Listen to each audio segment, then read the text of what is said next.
പലയിടങ്ങളിലും ഞാൻ മദ്യപിക്കുന്ന ആളാണ്. ഞാൻ മദ്യപിക്കുന്ന ആളാണെന്ന് എന്നെ ഫോളോ ചെയ്യുകയൊക്കെ ചെയ്യുന്ന ഒരുപാട് ആൾക്കാർക്ക് അറിയാം. അപ്പോൾ വേടൻ വരെ കുടിക്കണു. അപ്പോൾ കൊച്ചുമകൾ അങ്ങനെ പറഞ്ഞാൽ നമുക്ക് എന്ത് ചെയ്യാൻ പറ്റുന്നത്? ചേട്ടൻ കുടിക്കണില്ലേ, എന്നാൽ ഞാൻ കുടിച്ചാൽ എന്താ കുഴപ്പമെന്ന് പറയാം. അപ്പോൾ എനിക്കത് പറയാനുള്ളൊരു എന്താ അതിനുള്ള വോയിസ് ഇല്ല എനിക്ക്. പക്ഷേ എനിക്കിത് കാണുമ്പോൾ എനിക്ക് സങ്കടമാവണം. അത് അതും കൂടി ഈ തീരുമാനത്തിന് പിന്നിലുണ്ട്. എനിക്കിതിൽ നിന്ന് മാറണം എന്ന തീരുമാനത്തിന് ഇതൊരു പ്രധാനപ്പെട്ട കാര്യമുണ്ട്. വേടൻ ഒരു ഇൻഫ്ലുവൻസർ ആവുന്ന സാഹചര്യത്തിൽ വേടൻ തന്നെ സ്വയം നിയന്ത്രിക്കാൻ തീരുമാനിക്കുന്നു. നമ്മളത് നിയന്ത്രിച്ചേ പറ്റുമെന്ന്. കാരണം കൊച്ചു കുട്ടികളാണ് നമ്മളെ കാണുന്നത്. ഇപ്പോൾ എൻ്റെ വീട്ടിൽ ഞാൻ മുളന്താവിലാണ് ജീവിക്കുന്നത്.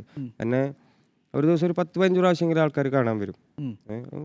ഈ 10-15 പ്രാവശ്യത്തിൽ 10 പ്രാവശ്യം വരുന്നത് കുഞ്ഞുമക്കളാണ്. സ്കൂളിൽ പോകുമ്പോൾ അവർ വന്ന് കയറിയിട്ട് പോകും, ചേട്ടാ എന്നിട്ട് കാപ്പി കുടിച്ചിട്ട് പോകാറുണ്ട് പിള്ളേർ വന്നിട്ട് ഏർലി മോർണിംഗ്. തിരിച്ചു വരുമ്പോഴൊന്ന് അവരൊന്ന് കയറും, ബുദ്ധനെയൊക്കെ ഒന്ന് കളിപ്പിച്ചിട്ട് അവർ പോവാം. അപ്പോൾ ഇവർ നമ്മളെ കാണുകയാണെന്ന് എപ്പോഴും. അപ്പോൾ അവരുടെ മുന്നിൽ ഞാൻ കള്ളു കുടിച്ച് 4 കാലിലൊക്കെ നിൽക്കാന്ന് പറഞ്ഞാൽ അവർ ഇൻഫ്ലുവൻസ് ആണ് എന്നെ കണ്ടിട്ട്.